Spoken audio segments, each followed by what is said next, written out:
Well, hello again, everyone. Welcome to the Red and White Authority, episode number 9 already. Art Regner along with Kevin Allen. And, of course, we're talking about the Detroit Red Wings. Red Wings lose last night to the San Jose Sharks by a score of 6-4.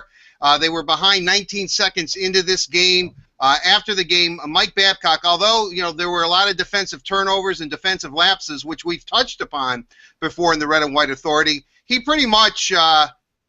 I think was calling out his goaltender, specifically Jimmy Howard, and just said that you've got to stop the puck. You just have to stop the puck. And it was rather interesting. He announced in his post-game press conference last night something that we touched upon in the Red and White Authority episode number 8. This is, as I said, number 9, about who would start. And I'm about to bring Kevin in because we're under the assumption that last night's game, maybe Mrazek would start, because they play back-to-back on the weekend, a matinee affair on Saturday afternoon against the Tampa Bay Lightning, an absolutely huge game, which we thought Jimmy would get. And then the following Sunday, early evening game, 5 o'clock against the New York Islanders on the island. But it was weird. They've started Howard. Howard did not perform well. He was pulled after the first period. After the game, even though Mrazek wasn't really lighting it up either, he announced that Mrazek was in net. So, Kevin, let's bring you in. I know I just said a mouthful there, but a little surprising that Howard got to start last night. He didn't play well. Not surprising that he was pulled. But are you surprised that Mike Babcock announced last night, immediately after the game, that Mrazek would be in net in a very, very big game Saturday afternoon against the Tampa Bay Lightning at Joe Louis Arena? Well, just given how Jimmy Howard performed, I guess I'm not surprised. There's two issues here. I think number one, I think he's saying, we need to shake it up against the Tampa Bay Lightning. We have not played well against them, at least in terms of getting victories against them. I thought they actually played reasonably well in their last game against them when they lost 3-1. But secondly, is I think it's a message to Jimmy Howard saying, it's unacceptable. I mean, since his injury, but coming into the injury, I think his save percentage was over 920, and now since his injury, it's below 900. He's giving up,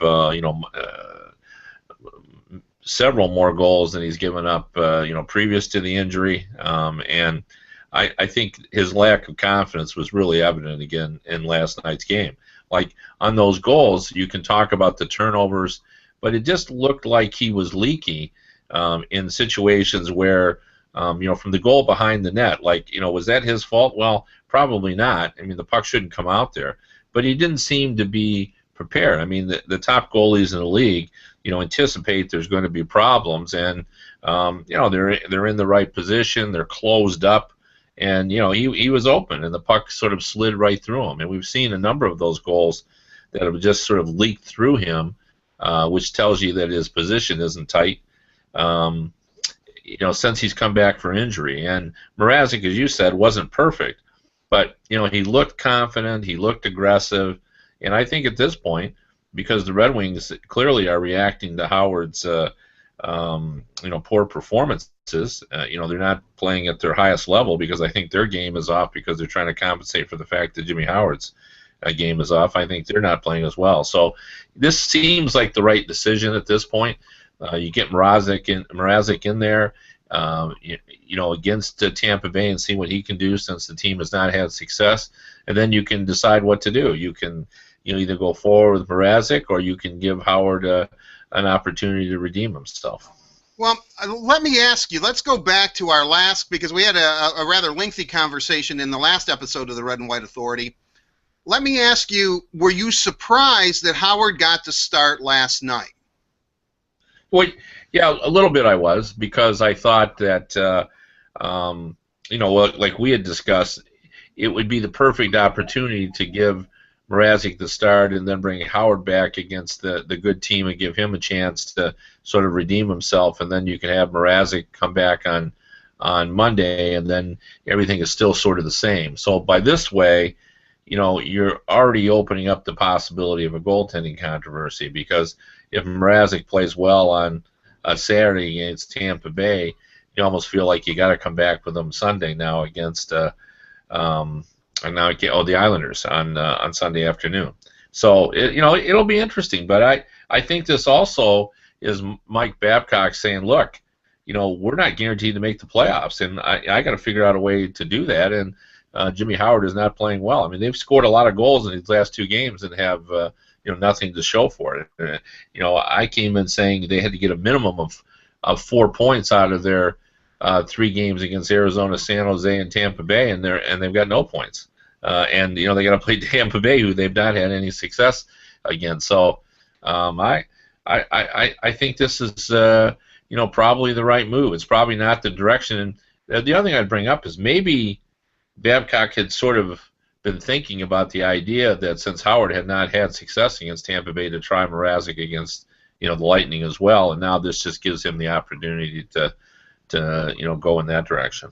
Well, I was under the impression because Jimmy didn't play well, he wanted him to right the ship against the San Jose Sharks, and then he would start, because there's a day in between games, he would start against Tampa Bay, he being Jimmy Howard, and then give Mrazek the Islanders game. Right. Because Mrazek starts a lot on the road, but what was really, what I thought was interesting about the fact was, and going back to Jimmy last night, when he gave that goal up at the 19-second mark, I think almost at that moment, and it's easy now for hindsight now, and I'm certainly not Mike Babcock, but you could just tell Howard's body language was just not there.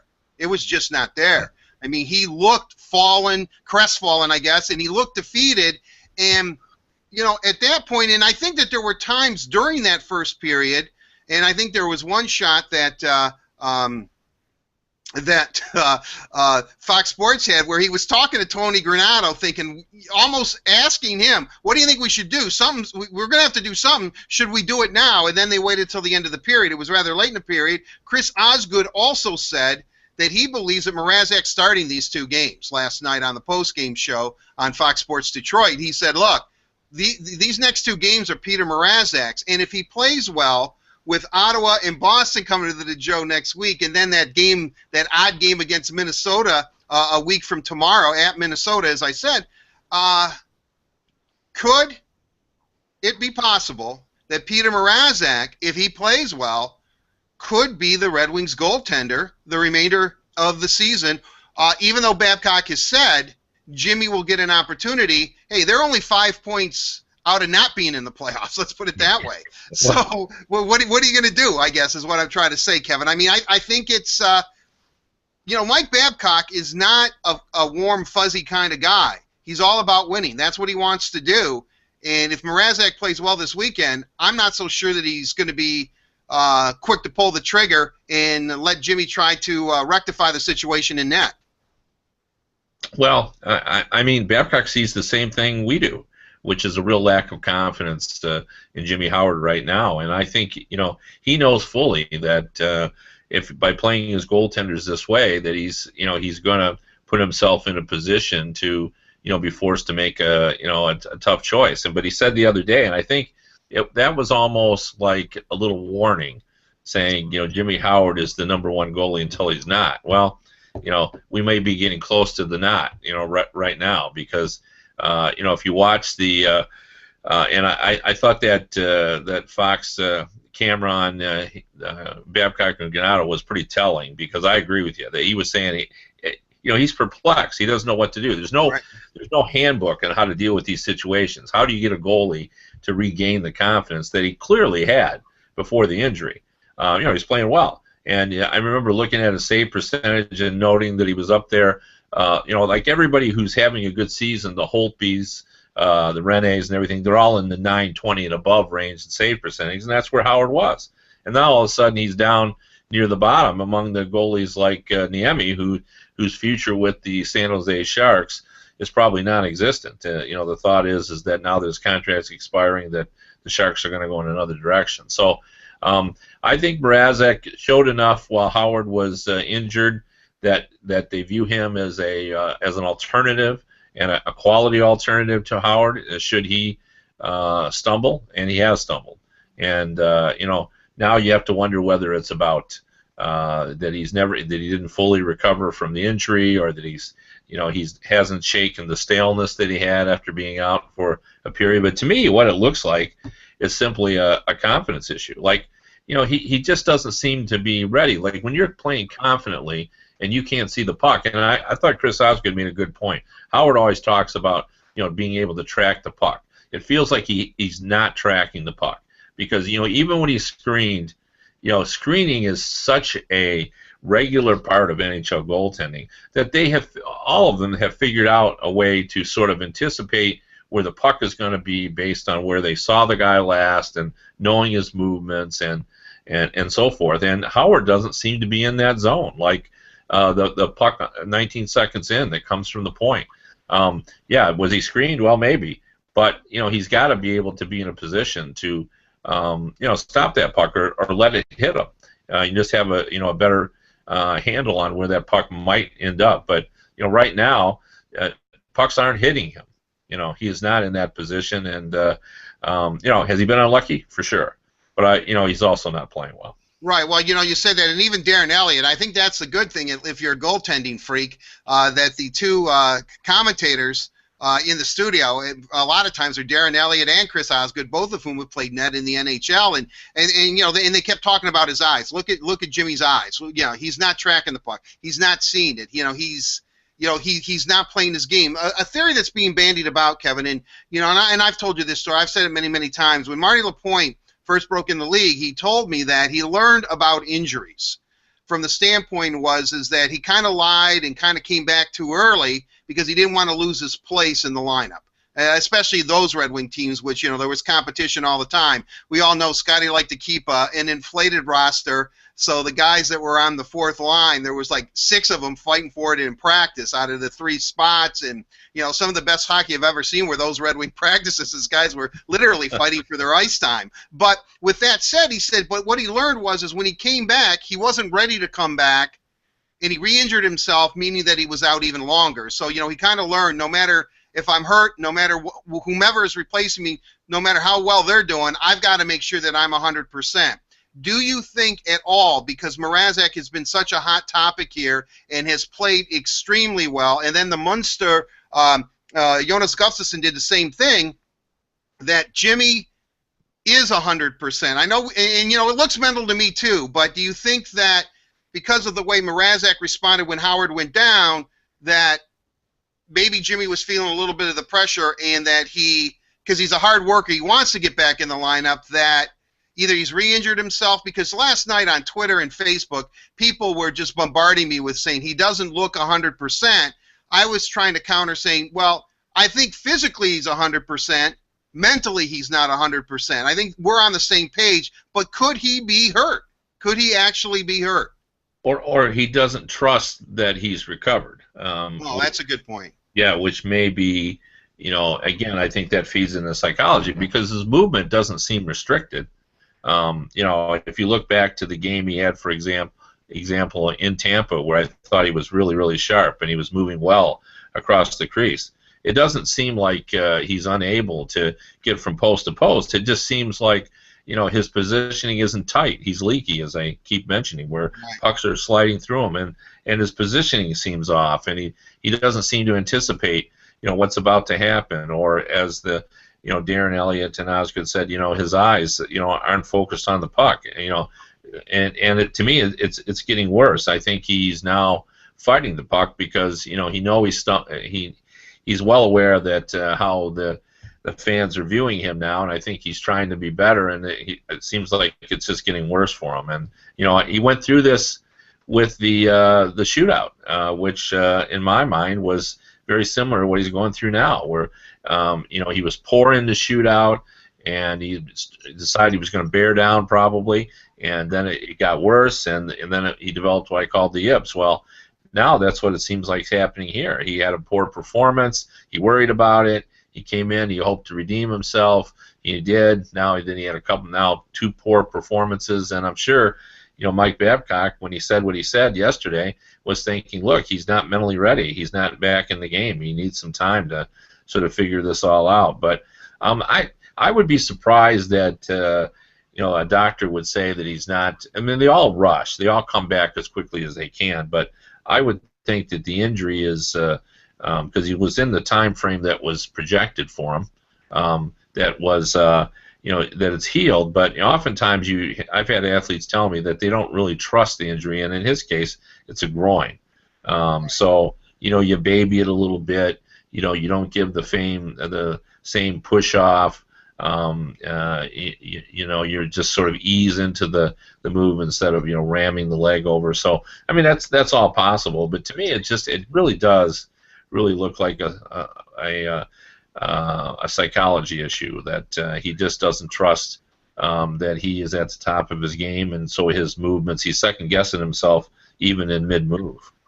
When you Jonas Gustafsson, who's now working out with the team, I don't know what his timeline is. Much like Johan Franzen, he has concussion-like syndrome from when he was the last time the Wings played the Boston Bruins. He took a shot to the noggin. Does he figure into this at all? Because Babcock is more than willing to heap praises on the monster, saying, "Look, when he's in there, he plays well for us. He's just always hurt." So.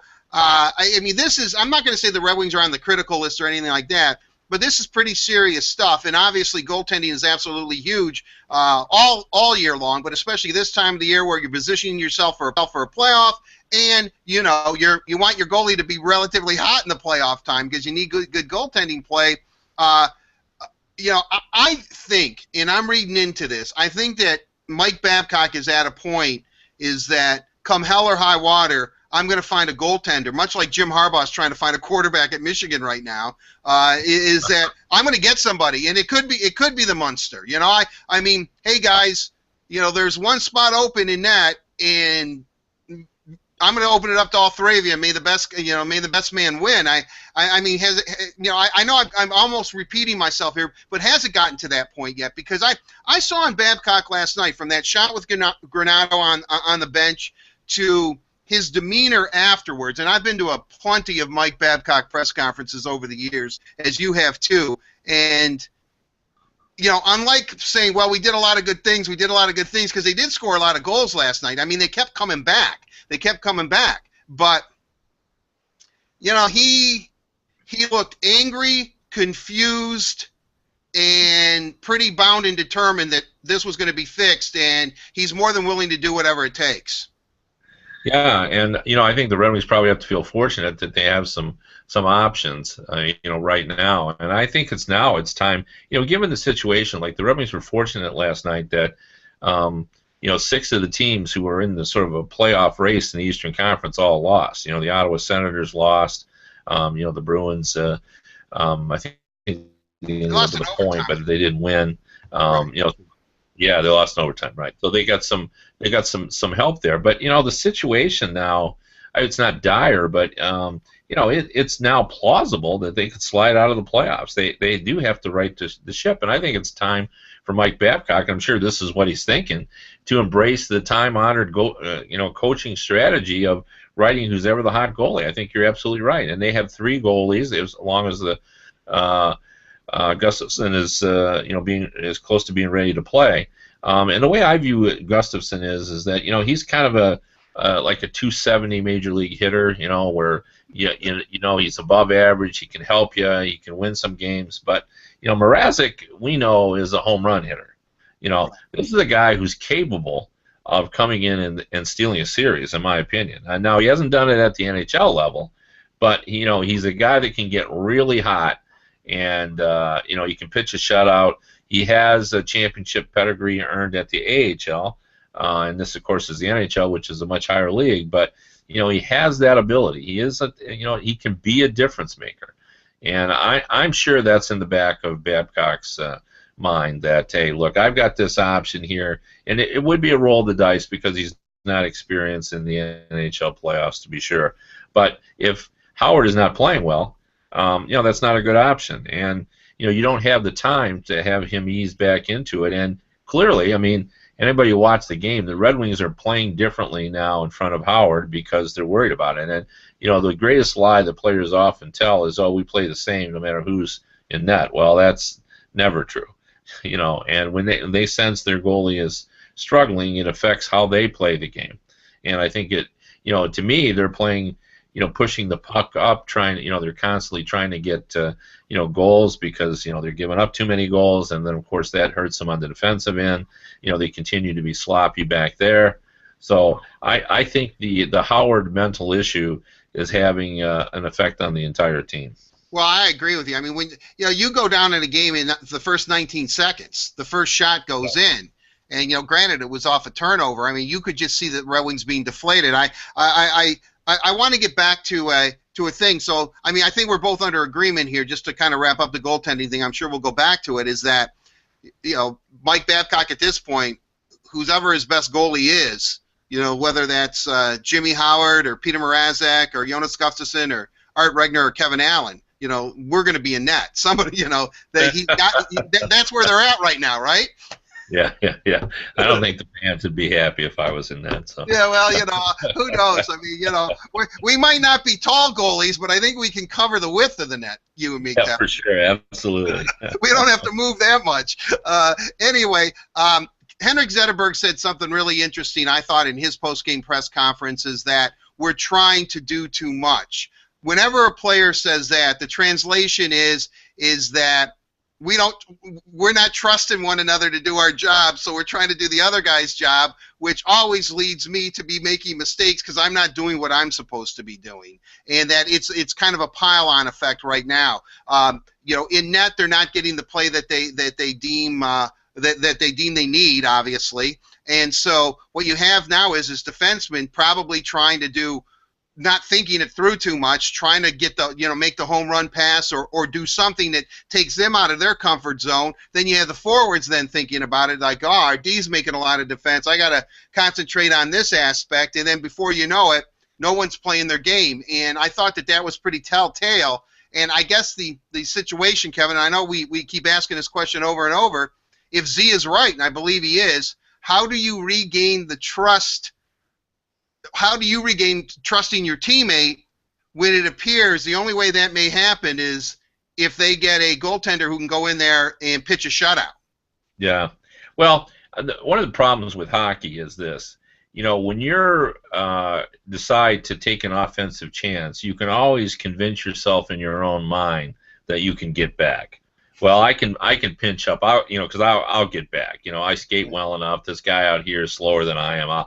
I'll get back. You can always convince yourself to take an offensive chance. It's harder to convince yourself to play very simple, safe, conservative defense because your mind will convince you, well, then we're never going to get a goal. If I'm staying back here and I'm watching my defensive end, then I'm not going to be able to help and I'm not going to be able to be help my team as much.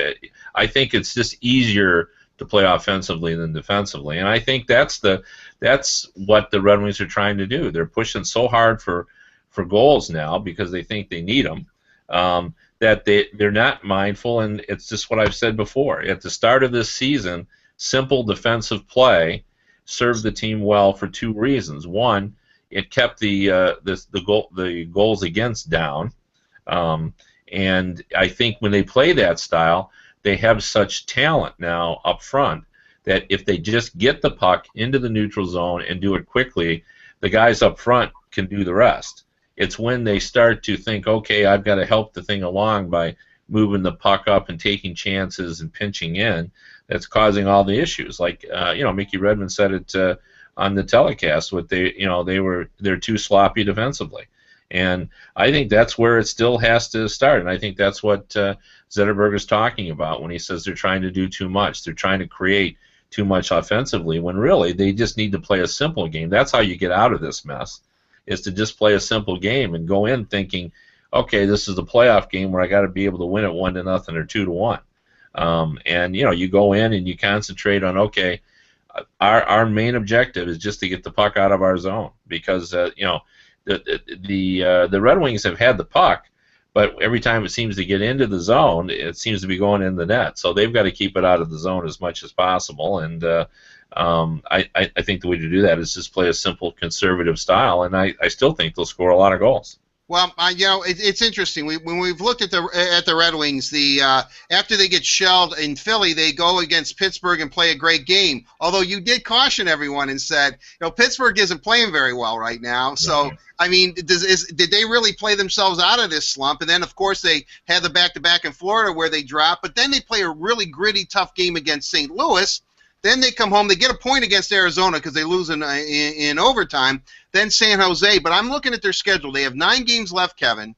7 of them are against playoff teams and teams positioning for a better playoff position. And then 2 against Carolina, which has not been playing bad hockey as of late. So these are 9 pretty daunting games for a team that is not playing well. They have a confidence issue in net.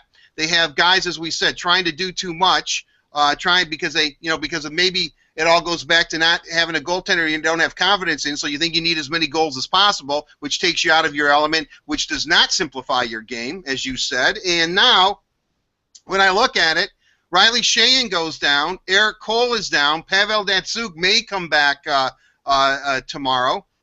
They're starting to get injuries at the wrong time. I mean, I don't think, unless you're, Sidney Crosby could have written this scenario for the Red Wings if he hates them that much, or somebody, But I mean, if you look at this is a perfect storm going in the opposite direction. It's not so much it's like a tidal wave that's hitting the Red Wings right now. And, Chris Draper used to say all the time, all we need to do is just win a hockey game. We just need to win a hockey game. Well, during this slump, they've won hockey games, yet they haven't been able to turn it around. So I don't know. I mean, could we be possibly seeing, by their standards, an epic collapse by the Detroit Red Wings right now? Well, it's plausible. I still don't think it's likely, but they're not playing well enough to hold on to the playoff spot. We all know that. But I think anybody who's watched the Red Wings know, especially with Zetterberg as the captain, they've always been able to rise up when they need it. I mean, even the win against the Blues, that was so typical of the Red Wings. They're on national television, another layer of motivation, and they kick it into gear and come up with a big win. I've always noticed through the years that, or when they're challenged, when everybody, like last season, when it appeared that everybody was writing them off, they weren't going to make the playoffs. What did they do? They rose up and they made the playoffs. It was almost as if getting into the playoffs was like winning a championship, and faced with that challenge, they were able to do it. I think this has reached such a critical point that I think the Red Wings will sort of kick into that gear, like nobody believes we can do it. The spotlight is on us, and we've got to show what we can do. So I would expect they will play better, and I think that's the biggest reason why Babcock is making this change. And it's very similar to in a game when things aren't going well, you just need to change it up. I think this team will play differently under Mrazek.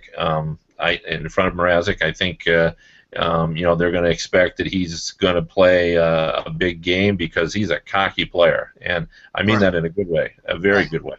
And I think players know that he is confident, and they've seen the non-confident Jimmy Howard. So I think I'm sure there's some measure of relief here. I think they want Jimmy Howard to be successful. I think he's very popular with his teammates, but he's not there. So I think they're probably hoping Jimmy can sort of figure it out while Mrazek comes in, and I guarantee you when Mrazek hits that ice, he believes he's going to win that game and give up no goals or 1 goal. I mean, that's because that's just the way he is. You don't if you remember when he replaced Howard, he gave up some goals.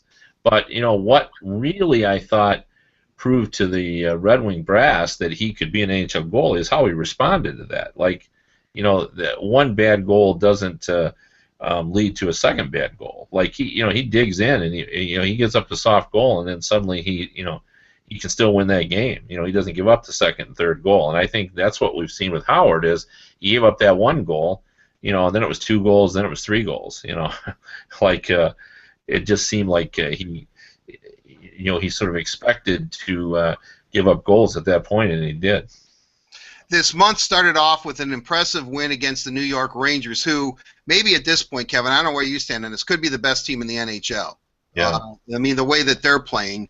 And you know, and I guess that this is what's most troubling for Red Wing fans right now is because, as I said, go back to the Rangers, then they have Calgary at home, and you know Yuri Hudler, the revenge of Yuri. You know he gets a couple of goals, an assist, and you know they go into Boston, they lose that game, they beat an Edmonton team that I don't think they've lost to since Wayne Gretzky was an Oiler. It appears and how long that streak's gone. You know they lose to Columbus, get shelled by Philly, beat Pitt. I mean, this has been a very much a really poor performance by the Red Wings in March. So now we have guys who are injured. If you look at from a Red Wing perspective, who knows about that, Zook? You know, I mean, every time, Kevin, it seems, well, yeah, he's skating, he's looking good. Oh, he's not playing tonight, you know. And then tomorrow, I guess the cynic in me says he's probably not going to play. He might miss the whole weekend. Who knows? You know, Eric Cole, who knows? He's going to be reevaluated. Riley Shane's going to be gone for a little while because he has a body injury. Now you're counting on guys like, you know, Stephen Weiss, who I think when given the opportunity after he sat, has not looked poor by any stretch of the imagination, but he hasn't been great. The power play, they would have scored a couple of power play goals last night, seems to, I think they were 1 of 4. They didn't give up a power play goal, which for the first time, which it seems like forever, but I think that San Jose only had 1 power play opportunity, if I remember. So, you know, that's pretty easy to, you know, all you need is 1 kill a game. Most teams can do that. So it's just a combination of things, and I'm kind of, you know, make it simple, play better. Guys are hurt. Guys are coming back. I mean, I cannot, for the life of me, again, and I guess I'm going to repeat it, if you're expecting the Red Wings to turn it around, and turn it around quickly because injuries are kind of mounting up and guys are coming back and you just don't know, it would have to be Peter Mrazek's going to have to come in here and study this ship and goaltend his tail off. I mean, that's the quickest way that this team can turn it around. Well, I would agree with that. I mean, if you look at this month, right now, if you said to me, who are you picking to get in the conference or the Stanley Cup final, I would say the New York Rangers and the St. Louis Blues. And they've beaten both of those teams. You know, and to me, what that says is, look, this is still a pretty talented team, and it is. But, you know, they've had some bad breaks, like the Datsuk break.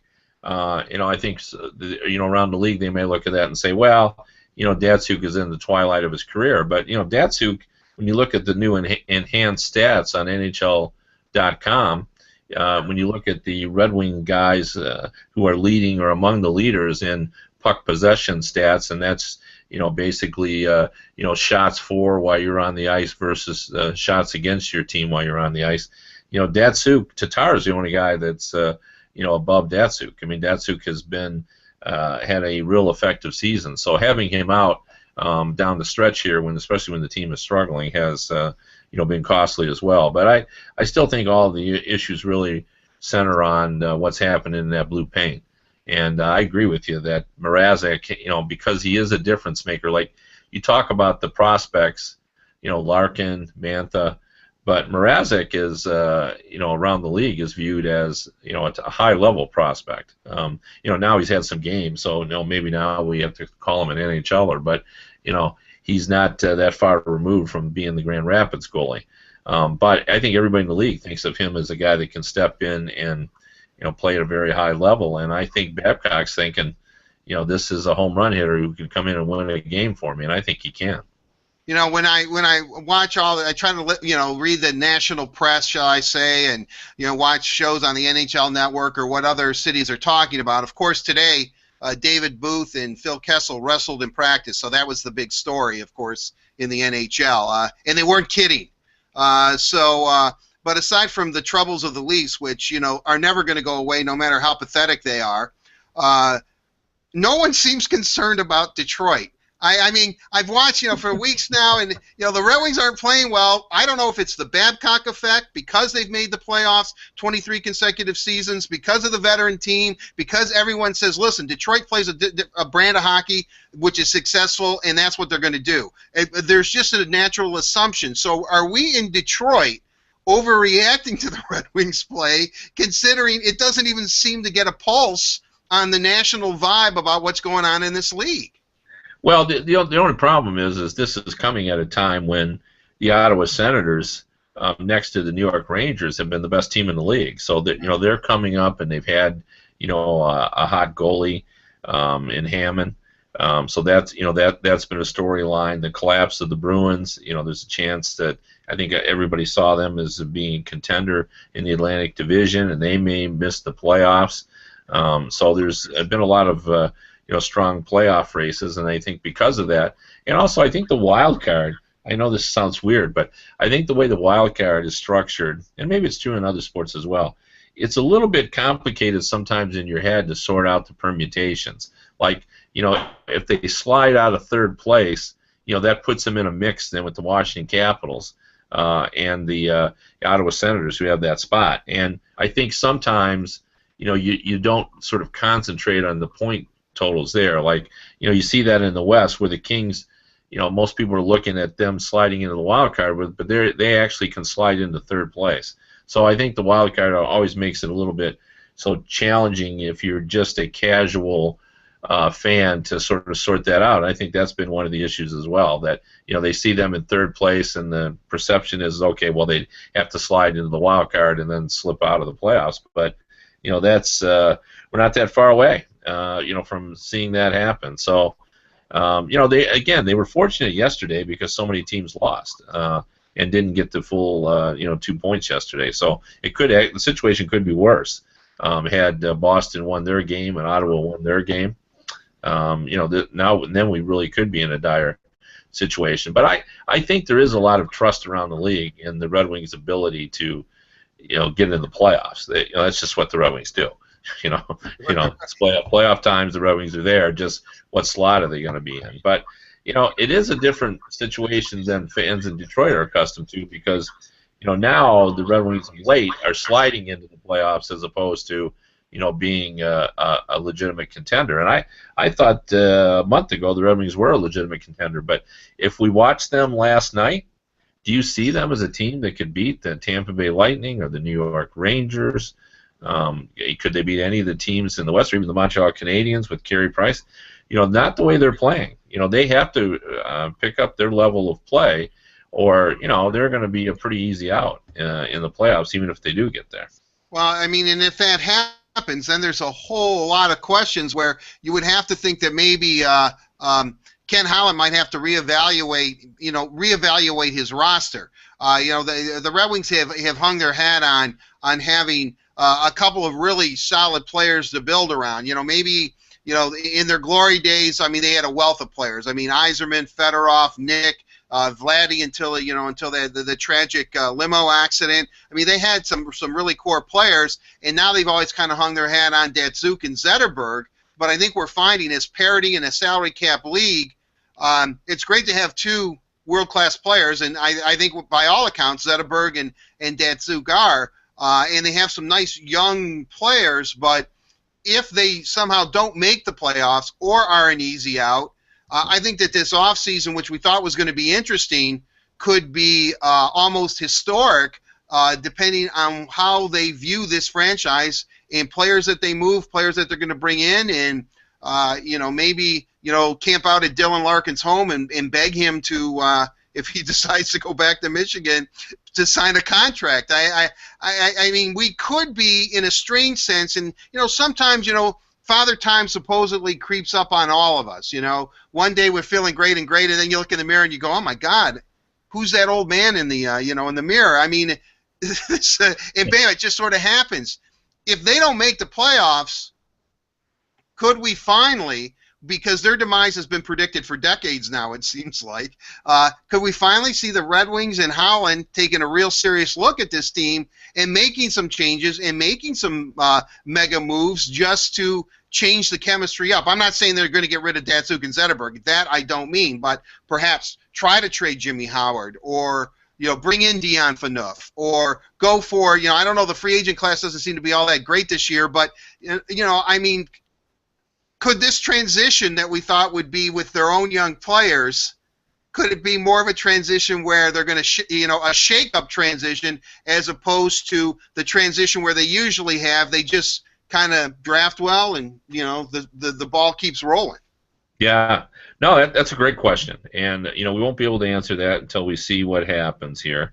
But I think that regardless of what happens, the Red Wings are going to make some changes this summer. I just think you have to make sure that your roster doesn't get stale. And they attempted to do it last summer and it didn't work out. They didn't get the guys they wanted to get, and a couple of cases that they're probably glad. Dan Boyle, they wanted him, and I think most people believe in New York that Dan Boyle's best years are not just behind him but way behind him. So Yeah. so that was probably good that they didn't end up with him as well. But I do think that if they didn't make the playoffs, there's going to be more changes than there would be as if they do make the playoffs for sure. And I've often felt that the Red Wings with Mrazek there, at some point we're going to have to be faced with a decision about their goaltenders, because the thing about goaltending is, and I say this often, but sometimes 2 is too many and sometimes 5 is not enough. And in this case, if you believe in Mrazek and you're already paying Jimmy Howard on a contract, Mrazek's a cheaper option. And do we believe that Mrazek could end up being a better option than Jimmy Howard? I think that's possible. I mean, even if you believe in Jimmy Howard, I think, as I mentioned before, I think Mrazek has home run hitting potential. He's just one of those guys that, especially if he could get a little bit stronger. I think that's the one criticism of him is that, he's a pretty skinny fellow, and maybe if he got a little bigger and a little stronger, and he's still sort of figuring out the league. He's still new to the league. So if that was the case, is there a market for Jimmy Howard? With goaltending, you never know. But but Edmonton, they're interested in getting the Boston University goaltender right now in the free agent market. If they don't get him, would they want a veteran like Jimmy Howard? Maybe, or maybe they'll look at it and say, look, we've tried that already. We went with Victor Fast, and they've had a whole collection of goals there. Right. So maybe they want something even more proven. But let's put it this way: if the Red Wings collapse and Jimmy Howard doesn't find his way, I think all bets are off for Jimmy Howard, because he's 31 years old now. Right. Like, it's not like he's 25 or 26. So I don't think he'll necessarily be easy to trade, but the goaltending market is always small, and it just depends on what cycle you're at and who's looking for it. The San Jose Sharks will be looking for goaltending. Is McClellan still going to be there? Would he be interested in Jimmy Howard? I don't know the answer to that. Right. I mean, I have a lot of friends that keep telling me, well, you can trade him to Buffalo. Buffalo would take him. He's from upstate New York, hometown hero returning. And I said, I don't think so. I mean, I wonder, obviously I think if they decide that they need to shake it up and they wanted to go into the goaltending, there's probably much more a market for Mrazek than there would be for Howard. Oh, for sure. I mean, Buffalo would really like Mrazek. Right. Edmonton would say, here, take 3 of our top forwards. Maybe that's our problem. We've got the same player. There's just not enough ice time for everybody that we have. Ryan Nugent-Hopkins, cool. Jordan Eberle, cool. And we're going to throw Yakupov in just because. I mean, who knows? I mean, but it is interesting because a month ago we wouldn't have thought that we would be having this conversation. When Kevin and I decided we were going to do the Red and White Authority, we were saying, well, look, towards the playoffs, they're a legitimate contender. And I don't know if this coincides with us starting to do this show or not. But, we actually have a lot of things to talk about with this team, which I'm quite surprised that we do. Let's talk about the injury bug, though, too. All teams experience it. The Red Wings experienced it last year and did very, very well. This year, it hasn't been as prevalent, but it has now all of a sudden, in a very short window, is starting to affect them and starting to hit them. I'm kind of curious. I mean, Sheahan has been a very, very good player. He's a very steady player. He's a big body. He protects the puck very, very well. Eric Cole, I think, is starting to get, comfortable being a Red Wing. And then, of course, Pavel Datsyuk.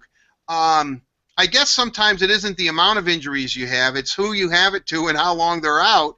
And right now, the Red Wings got to get healthy, I believe, in that forward position rather quickly, because you can tell Nyquist, Tatar, I mean, they're trying. They're really trying. And Yurko scored a goal last night since, since he, became an adult or something. I mean, it was that long, his drought. So, but really, this news is not good on the injury front for this team either, especially if Datsuk continues to be a day-to-day decision, and that decision is always cannot play. Yeah, I mean, Datsuk has really been unlucky in recent years with regard to the playoffs. I mean, it seems like every year around playoff time, you're dealing with how long will Datsuk be out, and he's laboring. And of course, he went through that in the Olympics as well. Where it seems like every time he's up and has a big game, and that's part and parcel of being an older player. But they really do need him. I think his absence has really disrupted all of the lines. It seems like everybody is just off now, trying to sort through how that's all going to work, and I think it impacts the power play as well. And he's still a vital part of this team.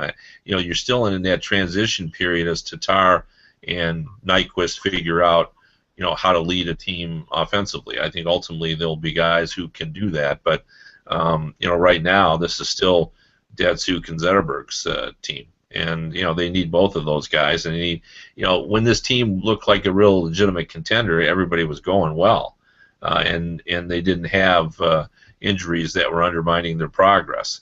And I think Tatar, I talked about his enhanced stats. Like he's really had an exceptional season when you look at it. Like he always looks dangerous to me when he's on the ice, and he's a gritty player. And I think Nyquist hasn't had the same level of season, obviously, but you can see his skill level as he tries to sort through all that, and Sheehan as well. I mean, this is still like the Red Wings, even if they don't make the playoffs, it's hardly a disaster, and they're not headed for a Toronto Maple Leafs or a Buffalo Sabres style of rebuild. If they don't make the playoffs, I would see them as in a situation similar to the Florida Panthers. I mean, the Panthers have more younger players and probably players with greater potential, but the Red Wings have 5 or 6 young players that are good to have to build around, and they've got Mantha and Larkin coming. So there's still a lot of hope for this team. It's not even if they miss the playoffs, it's not they're not going to be forced to rebuild. They'll be changing on the fly. They'll probably change more players if they do miss the playoffs. But if they can get Datsuk back, and if they can just sort of right this ship.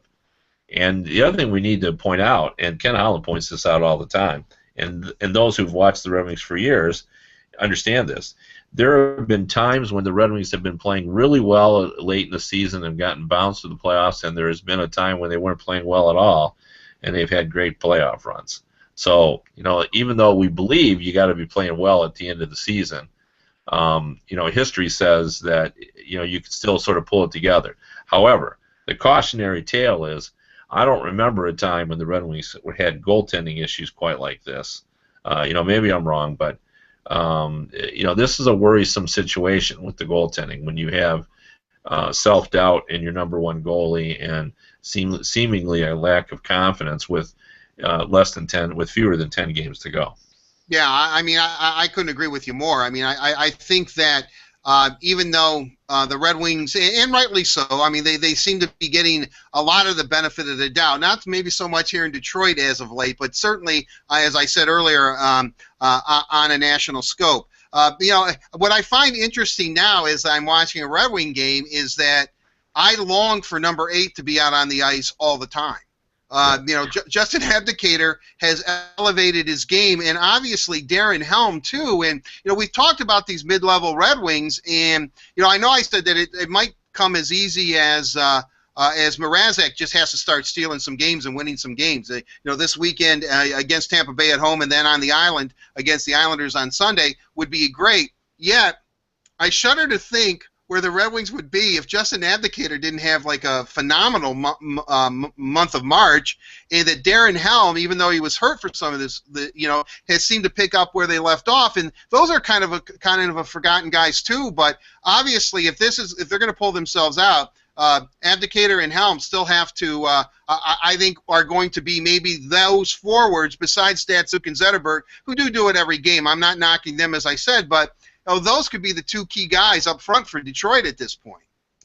Yeah, no, and I think what's good about the rise of Abdicator is that it's not the Red Wings don't have a lot of guys who can play a physical game. They only have a few. So when Abdicator now, instead of being a role player or on the checking line, is now in a scoring line, that makes his physical play even more effective because he's receiving more ice time. He's out there more.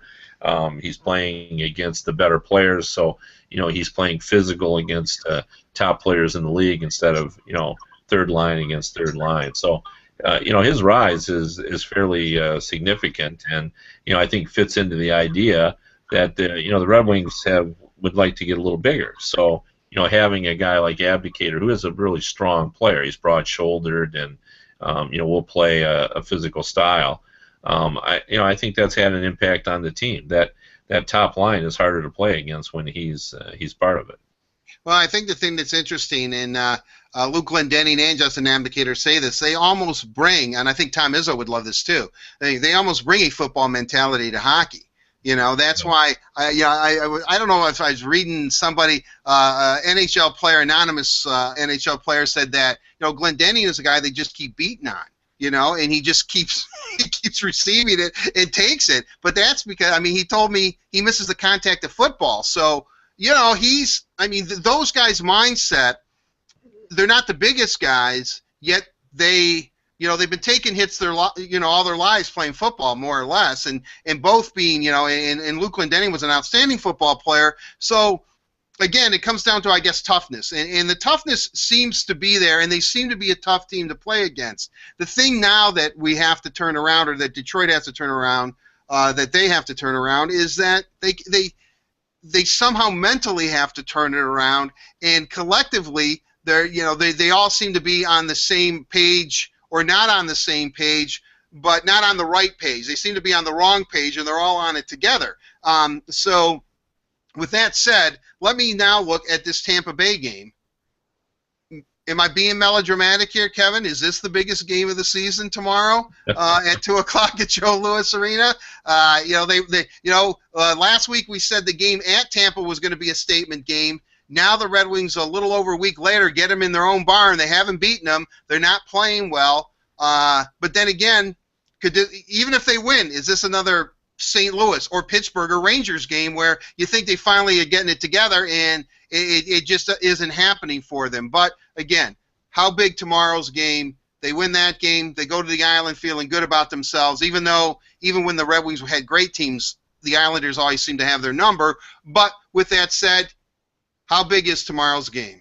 Well, it's very big because generally in Detroit there's an overreaction to all the highs and lows of the Red Wings. When they're playing well, they're the greatest team ever, and when they're slumping, the worst team ever. But in this case, I don't think it is overreaction because this has now gone on for an extended period of time, and there is a core issue here, which is the goaltending. So I think it's big because they need someone. That someone is Mrazek to step up and be a difference maker. And it just so happens that the game is going to be against a team they're likely to face in the postseason, and they need to show that they can play with them. And I thought even when they lost the last game 3-1 in Tampa, I thought Howard played well in that game, and I thought he gave them a chance. The last goal was an empty net goal, and they were certainly in that game all the way through it.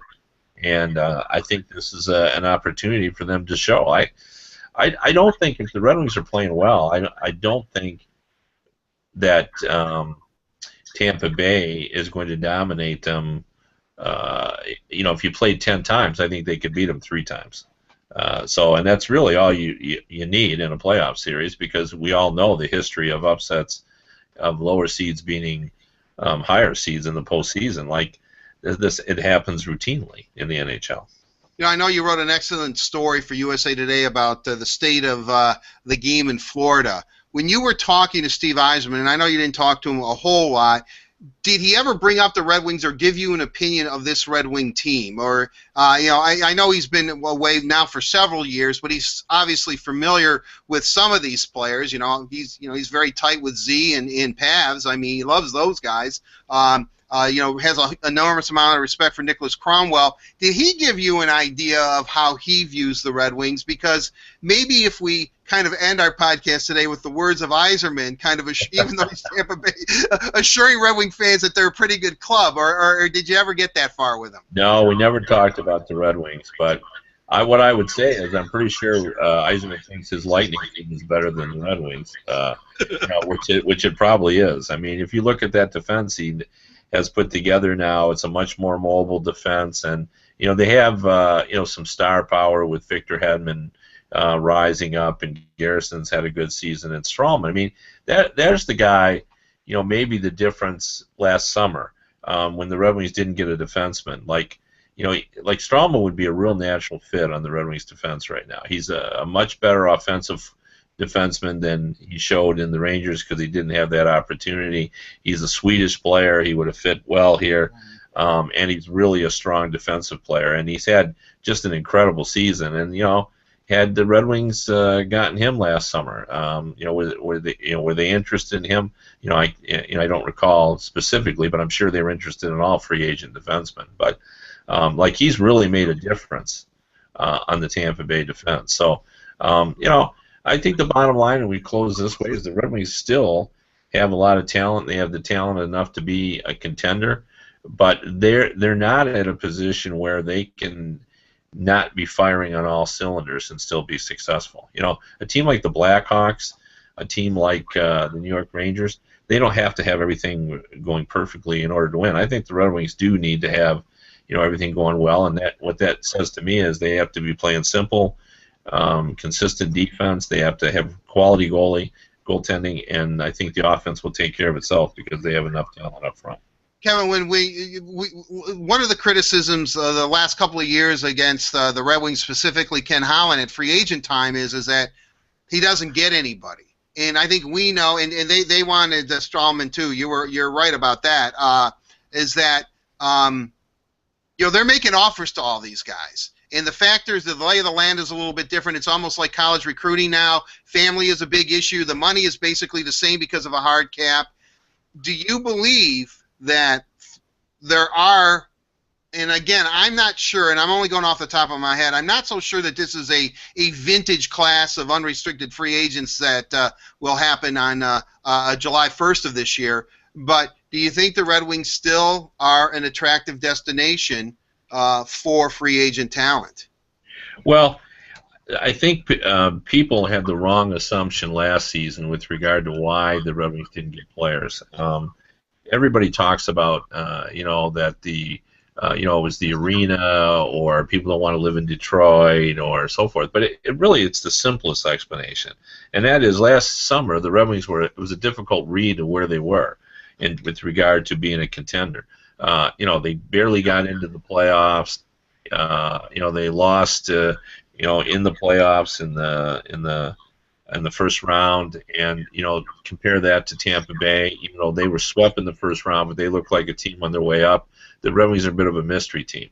I think this summer, unless they have a collapse here at the end, I think the Red Wings will be judged on what everybody saw from them this season. This season looked like a much stronger season. They look like the Red Wing team of old, and I think now the perception of the Red Wings is they're a team on the rise. Now, that will change if they miss the playoffs, or if they do not perform well in the postseason. So if the Red Wings show that they're a strong team and a contending team, they'll get the free agents. If they don't, if they look like they're going to be a mediocre team or on the treadmill working real hard but not getting anywhere, then they're going to have trouble. How much does Mike Babcock, whether he returns to Detroit or not, play in the free agent market? Because I would be under the impression, because I think he becomes a free agent technically on June 29th. Yeah. And so and we think he might take it to term. How big of an impact will that be, do you believe? Because, we hear mixed things that either players want to play for Babcock, like a Sidney Crosby, or that a lot of players kind of shy away from a coach that's as abrasive as Babcock, or at least the reputation is that he's abrasive. Whether he stays or goes, how big of an impact do you think that could have on potential free agents coming to Detroit?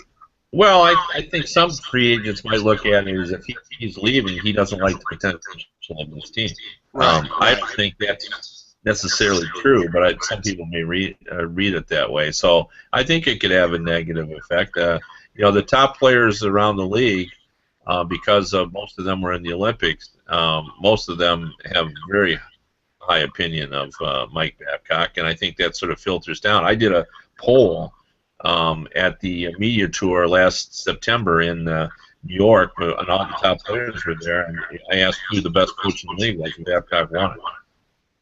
Well, I guess that's all you need to say. It'll be interesting if they do not make the playoffs. And I think, again, let me stress, Kevin and I believe that I think they are still going to make the playoffs. Yeah, I do too. Yeah, somehow they're going to manage to hold on to this third spot. I'm not so sure once the playoffs begin exactly how it's going to play out for them, depending on how they're playing going in. But if they make it, then chances are they're going to at least be playing somewhat better than they are right now. And hopefully the goaltending issue it has resolved itself by then. But Kevin, if they don't make the playoffs, and I know I asked you this last time, and this spurred a lot of interest, people have been talking to me about this, is that could it be a mutual parting of the ways that, by the Red Wing organization, even though they want him to come, and Mike Babcock, where they say, hey, 10 years, we look like we're going to be, well into the 100-point team. We're barely into the 90s as we finish here. That might be at that point changes Babcock's outlook on this franchise, and also maybe the way the Red Wings view Mike Babcock as a coach. Well, I think logic says that's true. And I think the best example of that was Nashville last season. Like, nobody thought Barry Trotz was a poor coach. In fact, it was shown as soon as he lost his job in Nashville, he was the leading contender for every job opening in the NHL. But David Poile, and again, he was a close friend of Barry Trotz's, just decided that, hey, he had been there long enough, and that the whole process had become stale, and that they needed to freshen things up, and they needed to have a new voice, and they needed to have a different direction. And the way to do that is to change the coach. I mean, I think that's plausible. If they don't make the playoffs, Mike, everybody knows, can get a $4+ million contract in several places around the league. Maybe both sides will just agree, hey, it's just time to change it up a little bit. Well, we'll see. I mean, I know we keep ending on the Babcock nugget here for the last couple of Red and White Authority episodes, but Kevin, I would be under the assumption we're going to have to talk Monday, obviously, after these two big games, and see where Mrazek is, and we'll have another one on Monday. But again, if you're looking for this thing to turn around quickly, Peter Mrazek is the man. We've anointed him during, and it's going to be Holy Week next week, so we've anointed him somewhat of a savior for the Red Wings. Not a lot of pressure for a 22-year-old kid, I guess, but we'll see how it plays out, Kevin. All right, sounds good. All right, that'll do it for this edition of the Red and White Authority, episode number 9. For Kevin Allen, I'm Art Regner. Have a safe and pleasant weekend, everyone. Enjoy not only the NCAA basketball tournament, the hockey tournament, Red Wing hockey, all kinds of great things going on if you're a sports fan. Enjoy that weekend, and then we'll see you Monday on the Red and White Authority, episode number 10. See ya. Bye-bye.